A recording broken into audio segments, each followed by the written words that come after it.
Nous accueillons sur le plateau de Cordiam TV aux 25e journée européenne de la Société française de cardiologie le professeur Jean-René Luçon, qui est professeur de cardiologie, particulièrement compétent en cardiologie en pathologie cardiologique congénitale et qui va peut-être sensibiliser les cardiologues aux cardiopathies congénitales de l'adulte. Pourquoi ?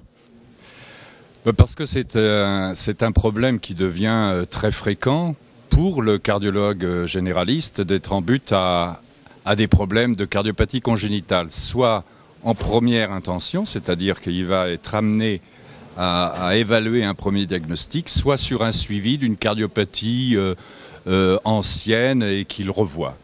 Je vais éclairer mon propos par un peu mon expérience. Je peux parler maintenant de mon expérience et de cette année, et je vais le diviser en trois chapitres. Un chapitre qui est fréquent maintenant que les cardiologues incluent pratiquement de façon constante dans leur examen clinique, le font suivre par l'échocardiographie et peuvent découvrir pour le diagnostic d'un souffle ou pratiquement rien, pratiquement aucun symptôme. À l'échocardiographie, ils tombent sur un ventricule droit dilaté, en surcharge volumique, éventuellement barométrique.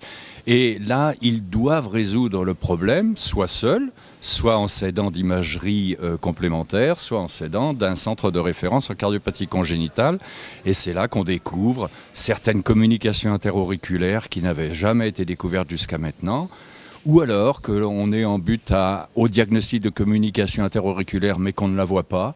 Et on va demander à ce moment-là un scanner pour rechercher un retour veineux pulmonaire anormal, etc. Autant de pathologies qui ne sont pas graves dans l'enfance et qui ne vont pas aboutir au diagnostic dans l'enfance, doivent être diagnostiquées au stade adulte parce que nous avons des thérapeutiques appropriées.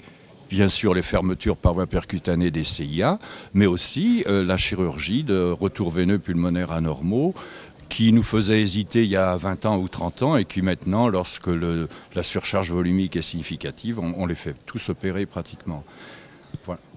Merci. Et dans les suites de la chirurgie des congénitaux, j'ai cru comprendre, d'après ce que vous m'avez dit, que de temps en temps, la routine s'installe et puis qu'on laisse un peu passer certains symptômes qui pourtant devraient alerter.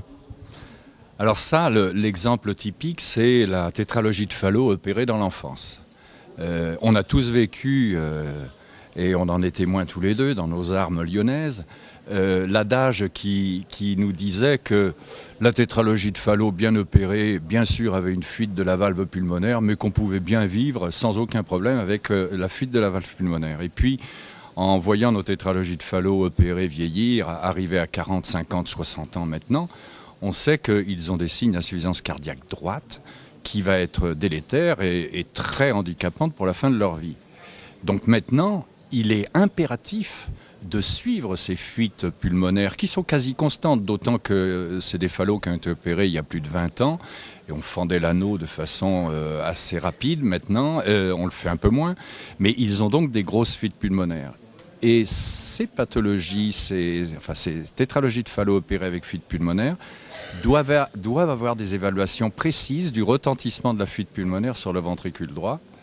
Et il est recommandé, parce que maintenant c'est recommandé par les sociétés internationales et la filiale de cardiologie pédiatrique, de référer ces patients-là au moins tous les 5 ans pour une évaluation en test d'effort avec consommation d'oxygène, évaluation IRM comparative à l'échographie pour calculer les volumes diastoliques, la fraction d'éjection du ventricule droit, et être amené à discuter l'indication thérapeutique de valvulation pulmonaire qui se fait, s'il n'y a pas de tube préalable, qui se fait encore par voie chirurgicale, mais de plus en plus par voie percutanée, surtout s'il y a un tube de mis en place à la primo-correction.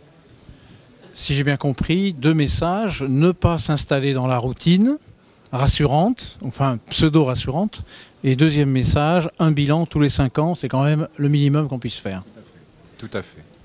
Très bien. J'ai, pour terminer, je vais presque dire en beauté, un diagnostic, je sais que personne ne le loupe, c'est immanquable comme diagnostic, et pourtant, l'hypertension artérielle du sujet jeune, c'est le propos et je fais toujours ce propos-là. La coarctation, elle se cache, elle peut se cacher et elle peut se cacher même chez un adulte. Et cette année, j'ai dû intervenir par voie percutanée sur 3 coarctations adultes de plus de 30 ans.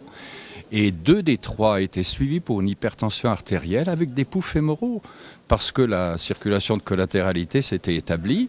Une d'entre elles avait d'ailleurs eu un scanner qui disait « Oh, c'est l'aorte qui est king-king », c'est-à-dire un peu coudée. Mais c'est pas vraiment une coarctation.